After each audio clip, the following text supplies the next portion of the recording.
अब बढ़ते हैं इस साल के फिजिक्स के नोबेल पुरस्कार की तरफ। साल 2025 का नोबेल पुरस्कार फिजिक्स में 3 अमेरिकी वैज्ञानिकों जॉन क्लार्क, मिशेल डेवोरेट और जॉन मार्टिनेस को मिला है। उन्हें यह पुरस्कार बड़े इलेक्ट्रिक सर्किट में क्वांटम टनलिंग और ऊर्जा के स्तरों की खोज के लिए दिया गया। अब आसान भाषा में समझिए कि क्वांटम टनलिंग क्या है। बताइए, जब आप कोई बॉल दीवार पर मारते हैं तो क्या होता है? ऑब्वियसली बॉल टकराकर वापस लौट जाती है, लेकिन क्वांटम की दुनिया में ऐसा नहीं होता। बहुत छोटे कण कभी कभी उस दीवार को पार कर दूसरी तरफ निकल जाते हैं। इसे ही क्वांटम टनलिंग कहते हैं।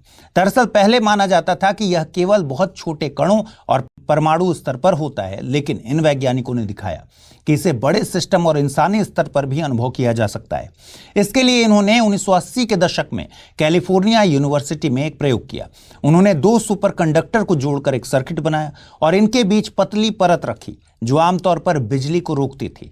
लेकिन उन्होंने देखा कि सर्किट में मौजूद चार्ज किए हुए कण मिलकर उस परत को पार कर सकते थे, जो सीधे तौर पर क्वांटम टनलिंग का प्रमाण था।